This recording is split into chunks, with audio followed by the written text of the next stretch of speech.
It's DLils and you listening to HipHop and Homeruns. Oh man, Game 3 coming up. We got my Game 3 reaction. Heat Spurs in the finals. I got a lot to say about it. I mean, Pop is doing a great job. We'll get to that in a minute. But just taking a look ahead at some things. I want to talk about Lance. I just wrote an article. It's up on hiphopandhomeruns.com about where I think Lance will best fit in free agency. So go check that out. But yeah, we're going to talk about that a little bit later. We're going to talk about Steve Kerr, what he brings to the Warriors.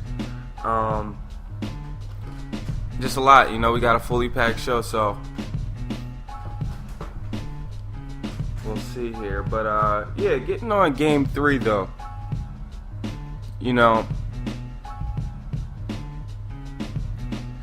Well, first of all, one thing that I've always wanted to see is whether or not a Greg Popovich coach system. My fault, Greg. A Popovich coach system, would that work in Minnesota? I mean, if you look at the Spurs roster, the talent pool outside of, Tim Duncan, Kawhi, outside of that starting five, and not including Splitter, not including Danny Green, I mean, the Timberwolves might have just as much outside of that first three as the Spurs do. And I'm really, now that I've been watching the Spurs for several years and I can really start to articulate what Popovich is doing out there, one thing that I'm seeing is that in order for his offenses, his Spurs team to be successful, they need a guy who can finish at the rim. Tim Duncan, top 50 of all time. But Tim Duncan is such a great component of this offense because he literally can just finish everything. Anything that is within 10 feet of that rim, it's going off the backboard. I mean, floater, touch, anything that you need inside that paint area, Tim Duncan is going to finish that, given a good enough opportunity, which Tony Parker usually provides that. So, having a guy who finishes at the rim, I'm telling you right now, Tony Parker can be replaced. As good as he's playing, as crazy as that sounds, I mean, we've seen in previous years when they bring firepower off the bench. Corey Joseph was able to show that last year. I always thought Corey Joseph was a good player, though.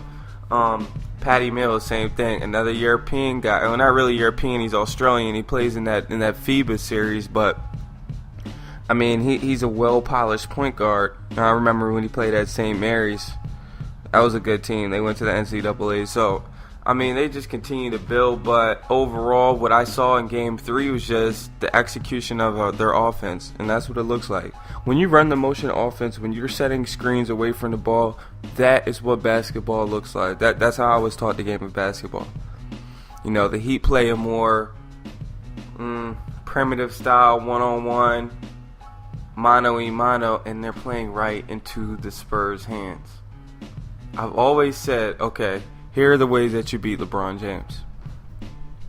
There's two ways you can beat LeBron that I've seen in his career so far, especially as of recently as he's gotten better. Okay, so you have the first way, which would be to make LeBron score 57 on you. Okay? And when I say make him score 57 and not let him score 57, meaning that, hey, you leave your top guy, just like the Spurs did. They left Kawhi out there on the wing with them one-on-one and said, hey, LeBron, go ahead and torch our guy one-on-one. Don't let your offense get in its flow and rhythm. Just take the ball, take time off the time, out the shot clock, and hey, see what you can do. If you have a Jordan-esque 57-point game, more power to you. That's what the Spurs wanted to do. And it worked. They strapped LeBron. He scored 22 points. I mean, it's that easy. Now, and of course, they don't let anybody else score. If you're going to let LeBron score 50, 45, you have to put a fence on that three-point line, and no one can go outside of that fence. You have to. In transition, make them come off the three. They cannot quickly build threes. The Heat can make 4 threes in 1 minute and 20 seconds. And have a 12, and 1 minute later, it's a 12-point game. I mean, I'm just telling you. The Heat just came out a little bit flat, you know. Overall, they'll get it together. I anticipate a Game 4 win from the Heat tonight. And, you know, like I said, every year there's been someone who stepped up for the Heat. You know, it was Chalmers one year. You got Ray last year, and Battier helped out. Mike Miller helped him get a championship. But I don't really see that definitive player that's going to really just break out. And when I say break out, I'm assuming that your stars play good. Chris Bosh, Wade, and Braun. I'm assuming that they are playing good. Who's going to be that fourth gem off of the bench? Why isn't it Beasley? None can get me started on Beasley. I'd like to know, personally. I wish I was a reporter down in South Beach, because I would get to the bottom of it. You know, you got guys, you know, talking about Beasley can't retain the offense. That's a load of you-know-what. Beasley can't retain the offense?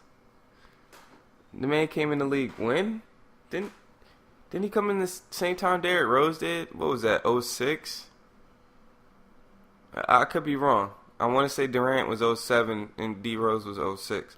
So, I mean, we're talking about, you know, guys been in the league 7-8 years.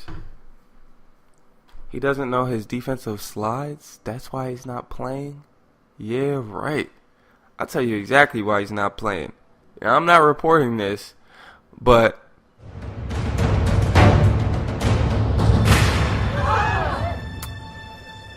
too many pipes of the bong. That's all I'm going to say. And you're waking up and you got, you know, some nice things walking around poolside of your beachside condo or your beachside mansion. Knowing Beasley's past troubles? Yeah. Not surprised if he hit the ball. Teammates going to find out. They might not snitch you to the league, but that will keep you off the floor. I doubt it's his defensive slides, really. I really doubt it's a situation like that. If I was to make an educated guess, I would say that his teammates probably realized he got back on the flower.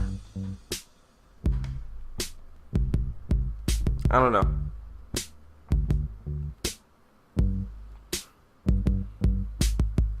Lance Stevenson. So I'm in the airport and, you know, I hear, you know, I see in my email that, not even in my email actually, one of my coworkers, Charles, good guy, went to Cal Berkeley. He's a member of Omega Psi Phi Fraternity Incorporated, Mu Epsilon chapter. Anyway, you know, he works at the airport with me, and he had mentioned how he had saw Lance earlier in Terminal D, which is where the majority of the Delta planes fly out of. So I thought, wow, you know, I just did an article on Lance, and this would be a great opportunity for him to review my work. Didn't get an opportunity to talk to him I did see him briefly. You know, had a red snap on. You know, kind of the tank top, and just looking like he's about to go on vacation. I don't blame you, Lance. You're about to get paid, buddy.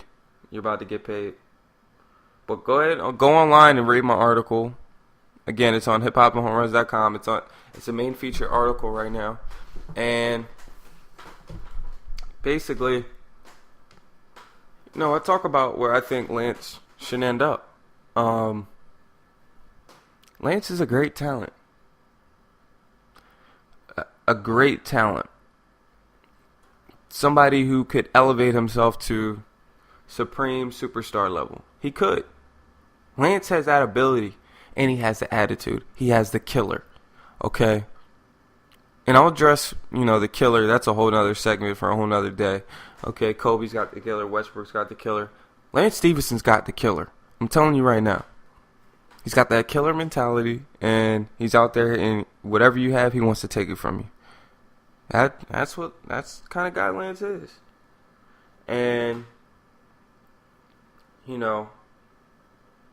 had that attitude his whole life. Coming from Brooklyn, went to Lincoln. Nothing but stars over there. Those kids know how to play basketball. They know how to score.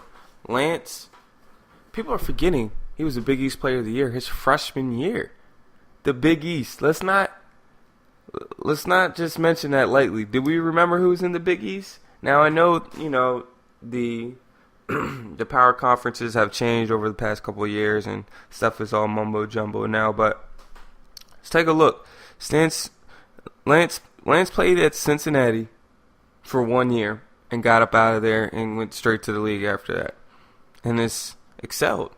I mean, his statistics have increased every year. So, you tell me how we should interpret that. I mean, you're going to tell me right now there's a bunch of teams that could jockey for his services. I'm talking about teams that are on the cusp to greatness. I'll tell you right now, if you look at the article, my number one team that I think Lance should go to, Memphis Grizzlies.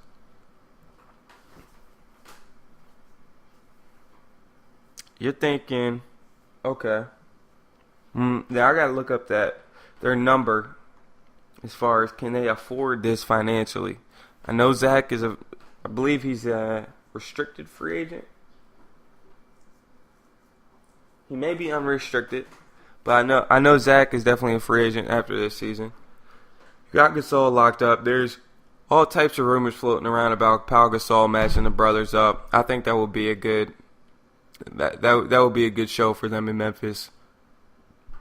But why not sign Lance Stevenson? Just think about that for a second.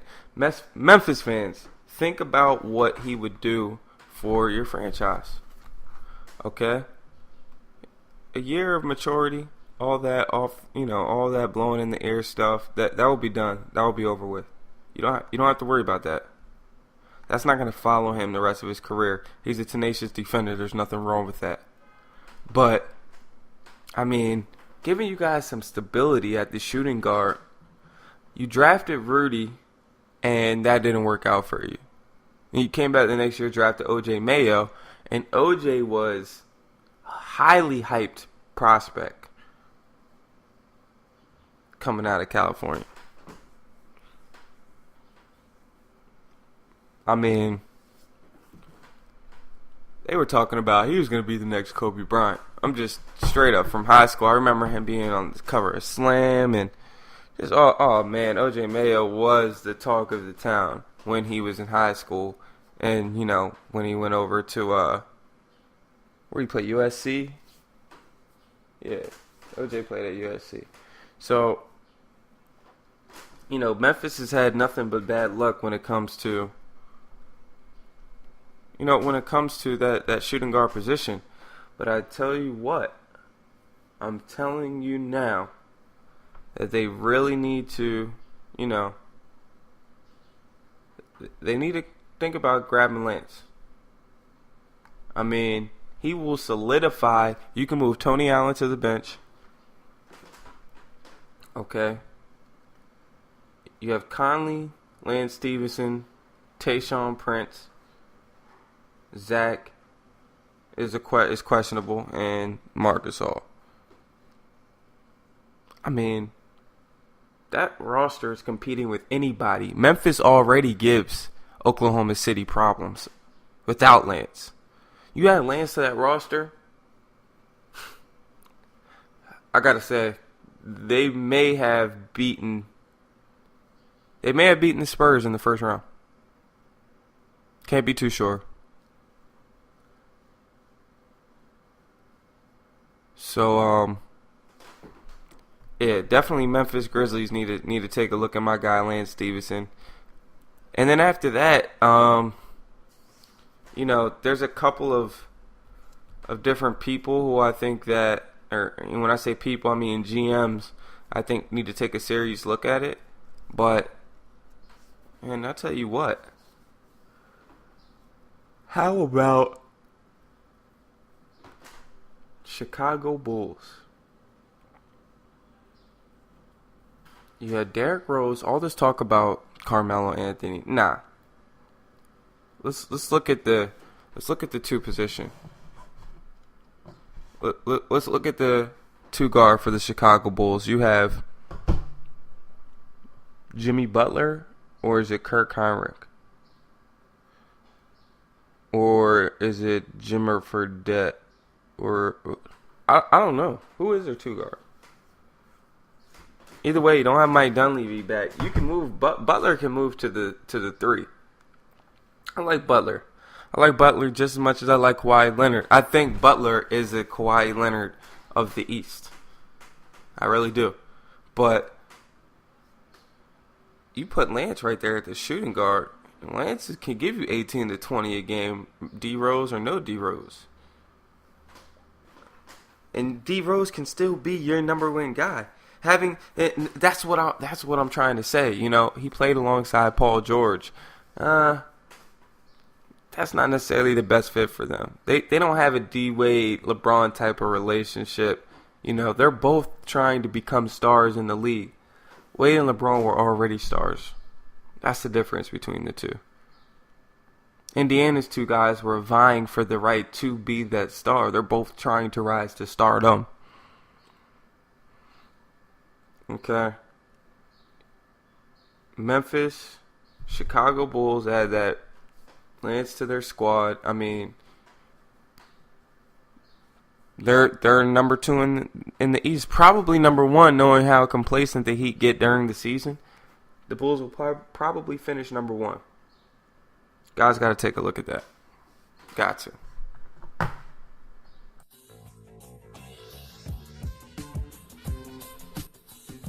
I don't know about her, and I don't know about him. The one thing I know is that I can trust Taxman Tim.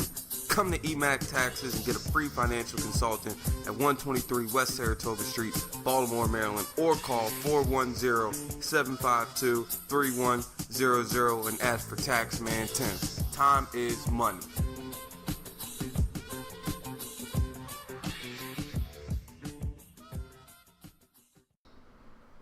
Okay, so we have Steve Kerr going to the Warriors. Real quick, I don't want to spend too much time on this. You know, we'll talk about it more in my off-season segments, but you know, let me just highlight a couple things that you guys can assume is going to change with this Warriors team now that Steve Kerr is going to be the new head coach. First of all, don't expect Curry anymore to be a 20-point per game scorer. Steve Kerr will not. He's going to change Curry's game. He's not going to be the fluorescent like Stephen Curry that you've been seeing the last couple of years. No. He's going to be a more refined. Steve Kerr is going to turn him more into a Chris Paul type. That's what he wants. That's what he knows. Yes, Steve Kerr knew how to light it up, but he was never the main guy. He's not going to teach that type of basketball. He's going to teach team-oriented. I can't see them running the triangle. I just can't. They don't have the pieces to do that. You know, David Lee is a good post player, but he's not that type of impact post player. So yeah, you know, you can anticipate Curry averaging something like, you know, 18 points per game, 11 assists. That's what I expect out of Steph next year. 18 points a game, 11 assists. I expect Harrison Barnes to be the leading scorer of this team. I expect Harrison to have 22 points, and I expect Klay to have, you know, 20.5 points per game. And with Steph still averaging 18 and 10. That's what I anticipate out of this team. And I really think that, you know, I mean, if Popovich is coaching the Warriors are in the championship right now. I'm telling you that right now. Now, it's very, interesting because the Warriors have a lot to do with this roster. And they can't keep coming back with this same roster. They need to get a definitive piece. Adding Iggy this year was good. I mean, he's somebody who ran the floor, helped them in transition, was a good defender for them, but he wasn't the answer. You had Harris, all adding Andre Iguodala. You added an older, not as offensively gifted Harrison Barnes. That's all you did. If you increase Harrison's minutes, you don't need Andre Iguodala. You could have spent that money elsewhere. You didn't need him. He's gonna give you good defense. You didn't need that. You need a big man. You need a big guy who can defend the rim. Iggy's not doing that. Straight up. Okay. Now,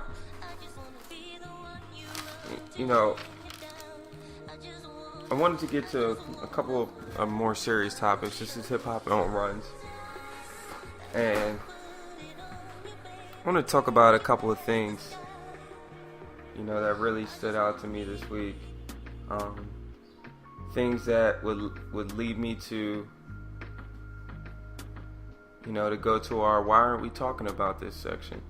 When I do a why aren't we talking about this section, it usually, it gives me the opportunity to dig into topics that everyone is thinking about, but not being discussed, or maybe too sensitive to talk about. But Adam Silver, I got a lot of mixed feelings about this guy, and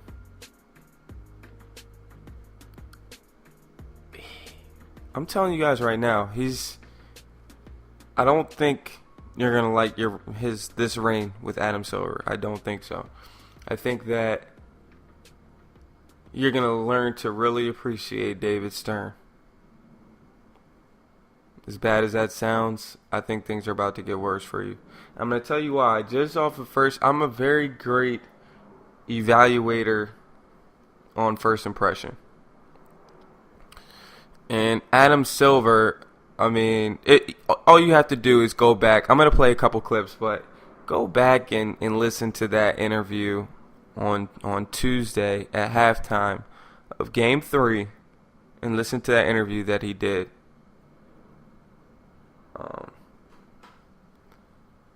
And you'll know everything. And there's a lot of things that you guys probably didn't catch. What's that girl's name? The very attractive looking black girl. I just cannot think of her name.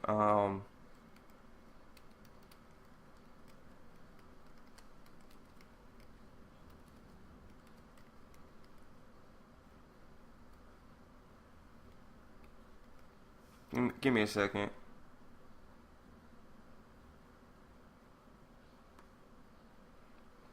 Okay, you're talking about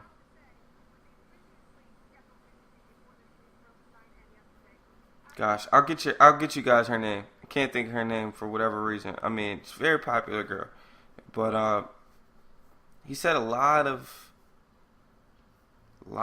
questionable things. For what I have to say was a previously scheduled interview before this news broke tonight and yesterday.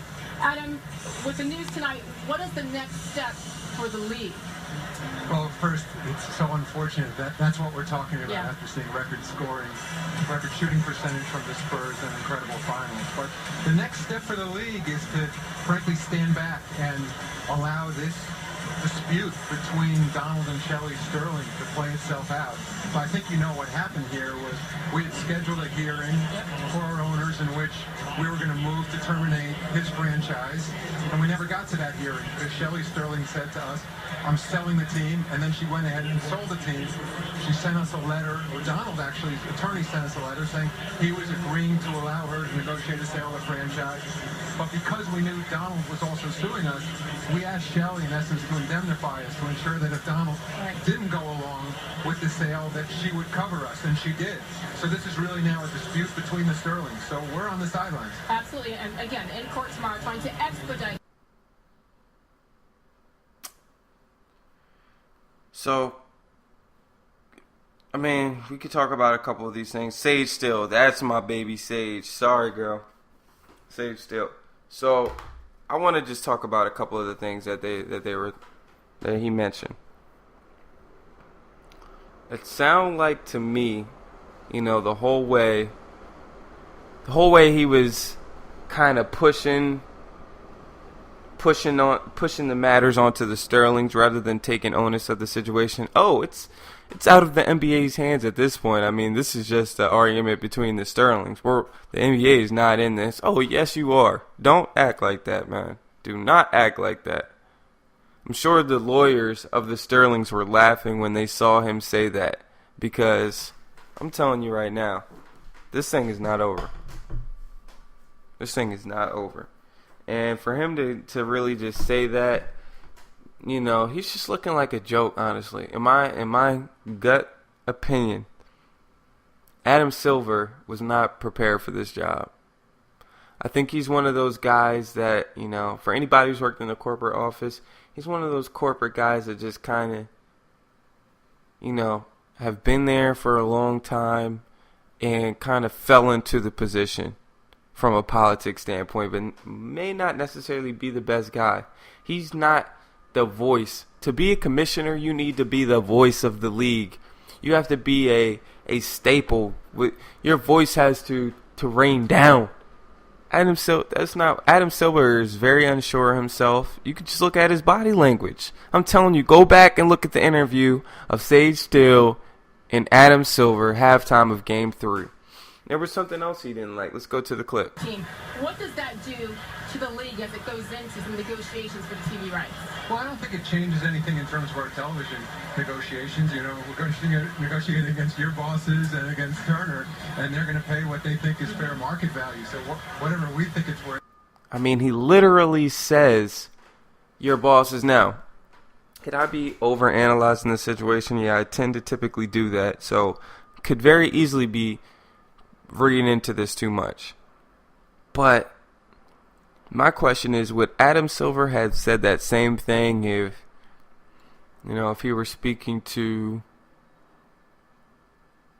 a Stephen A, a Skip Bayless, anybody, when he comes on the show? I've never seen him speak to anybody else from ESPN and refer to them when he's talking about Walt Disney or ABC. He's never referred to them as your bosses. Almost felt like, I know he didn't mean anything by it, but see, that's the problem. A lot of times when white folk say things that are controversial and that are a little bit racy, not racial, but racy, okay? Whenever, they tend to just say things and not realize how they can possibly be interpreted by the mainstream. And that's something us black folk have to be very careful of. We can't just, when we say things, especially in public forums, we have to be very careful on how we say it, because our opportunities are very few and far between to get back and have that same type of stage and platform to say the things that we would like to say. And in this case, obviously Adam Silver wouldn't be reprimanded for saying anything like that, and I'm sure the majority of the public could care less or found nothing wrong with what he said. But there's going to be a small percentage, 10 to 15% of the people that listen to that and said, your boss is kind of like, almost just kind of belittling Sage. I felt like, kind of just, I'm a big guy up here, and yeah, you're interviewing me, but you're kind of small time. That's just how it came off to me. I could be overanalyzing it, but overall, I mean, everything from the NBA draft lottery to how he speaks in public, I think he's just kind of he's a flopper, honestly. That's the best way to describe it. I think he flops. I think he's putting on a bravado and a show to get a reaction, to gain, the interest of the players, just to gain the overall interest of their fan base and to keep them in tune. And he's kind of, I think he's going to end up creating a mockery of himself. You keep watching. Adam Silver, ladies and gentlemen. I have my suspicions. Definitely. Go back and look at the interview. I'm gonna keep saying it. I mean, if you watch it, you can go back and watch it on YouTube. Watch the interview and watch how the whole time while he's looking at Sage, he's just shaking. I mean, I don't know if he has some type of syndrome that would cause his body to do that. It looked more like nervousness.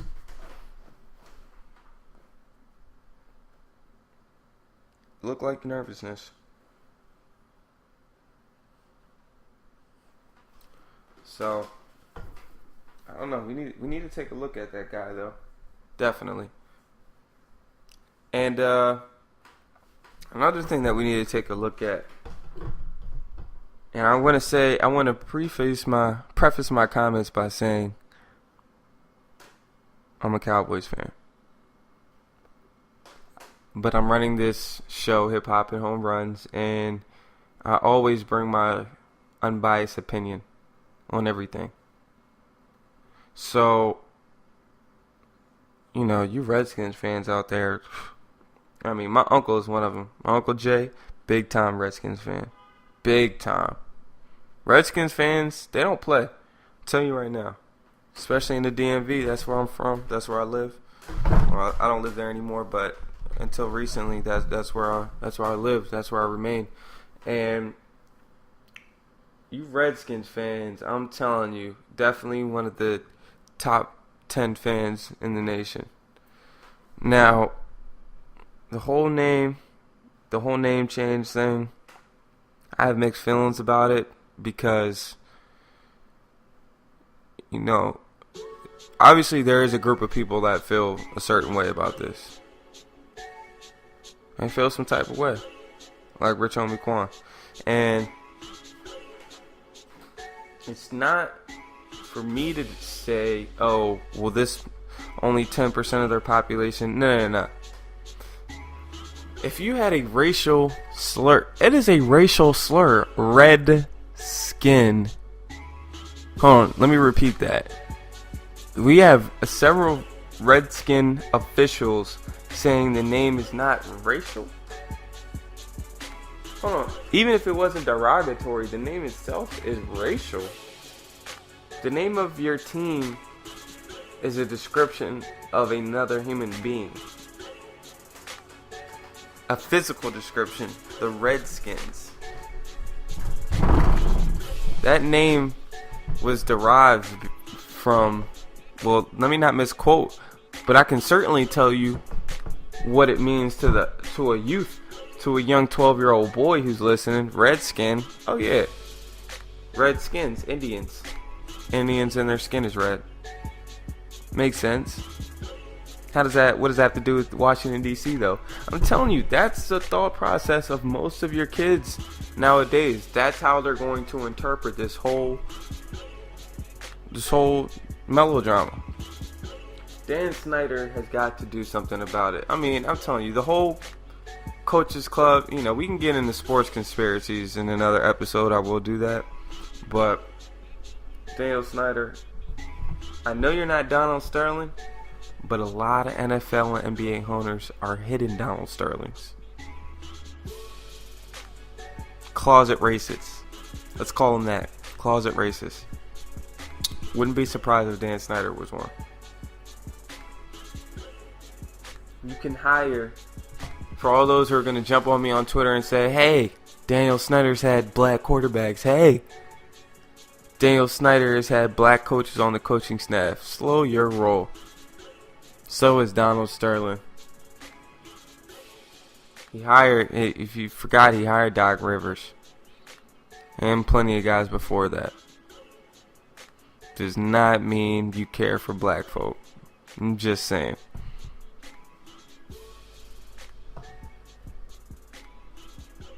But, yeah, Redskins gotta have to take a strong, they're dropping commercials now on television.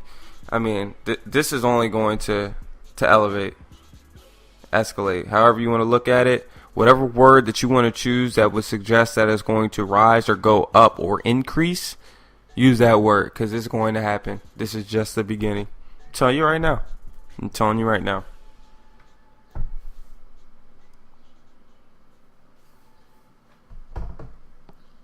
And as a Cowboys fan, I just love it. I mean, unfortunately, I like RG3. I like young black quarterbacks in the league.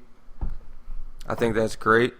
But as a Cowboys fan, I can't say that, hey, this drama will impact their season. Any additional whirlwind of energy that can go against the Redskins, I'm happy. Like I said, not for RG3, but for them as a franchise, yeah, I'm happy. Sure. No problem with it. No problem, no. Now,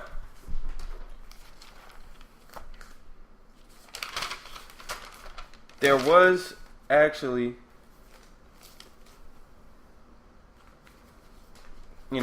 game 2, you saw Game 1, you saw LeBron cramp. There was a lot of jokes about it. I have my thoughts.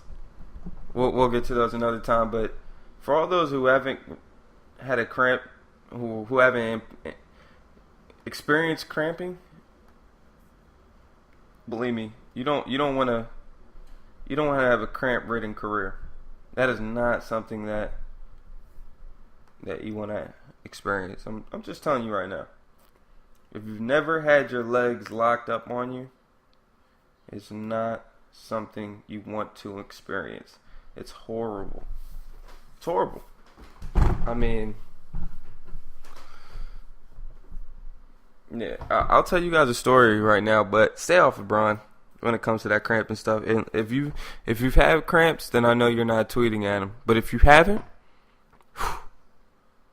I'm showing you, when your body locks up, it locks up. Like when he was in the post-game interview and said, my body locked up, he's not saying like, oh, I'm sore and I just couldn't push my body anymore. Nah.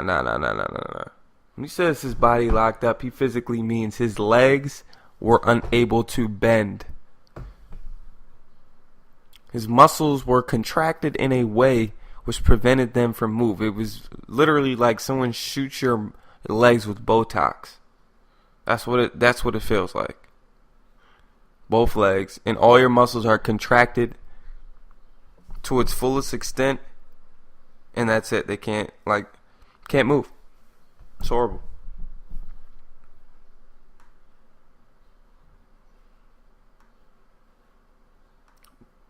Now,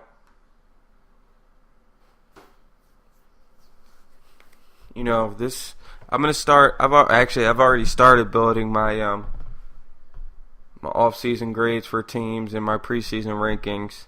I'll have that for you. My last episode in June, we'll do live from the Jersey Shore, and I'll give you my team's pre-rankings, and I'll go through all that. But there's a lot of, how should I put this? There's a bunch of storylines heading into the next NFL season. And it's just about that time. And, we're going to really look into some of these and really get to the bottom of some things that you haven't heard about. And you know what? What I don't like is how the NFL does their top 100s and how they really just focus everything on the quarterbacks. Hopefully this season and this off season we can highlight a couple other positions and a couple other players who normally aren't in the limelight. We're in New York. This is a New York radio station. We'll talk Giants and Jets football. We certainly will. But everything that you see on TV right now, football related, is Manziel. And if it's not Manziel, it's Sherman. If it's not Sherman, it's Tony Romo. That's just how it is.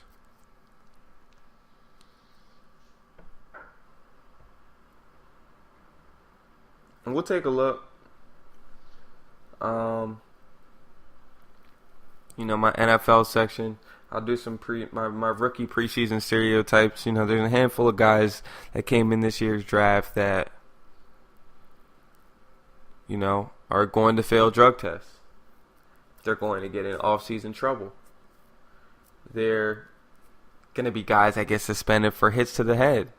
I mean, you can look at film. I'm not talking about TV film, coach's film. Go back and look at coach's film of Pryor from Louisville. And you don't tell me that he's going to get suspended. Okay? I mean, I'm not making this stuff up. Zach Mettenberger. Oh man, I wish we had the quote for him. I've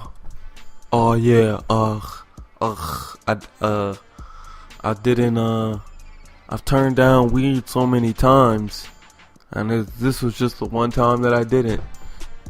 That was Zach's quote for having a diluted urine sample at the NFL Combine. Give me a break, man. You tore your ACL, you're sitting at home on the couch, not even at home, you're in your dorm, smoking on a little pot. That's the reality of the situation. That's what you were doing. NFL Combine comes around. Let me drink some water. It's not going to work. Too late, Zach. Luckily, you had a talented career at LSU, and it's not going to have too much of an impact on you getting drafted. Obviously, it didn't. You went to Tennessee Titans, and now it just comes down to, are you going to leave it alone? But I'm going to tell you right now, there's not that much to do in Nashville. I'm telling you right now. But listen to country music. Not that much. So I'll get to my NFL stereotypes on Saturday. Got another show coming up. We're doing that one from Maryland. Should be real fun.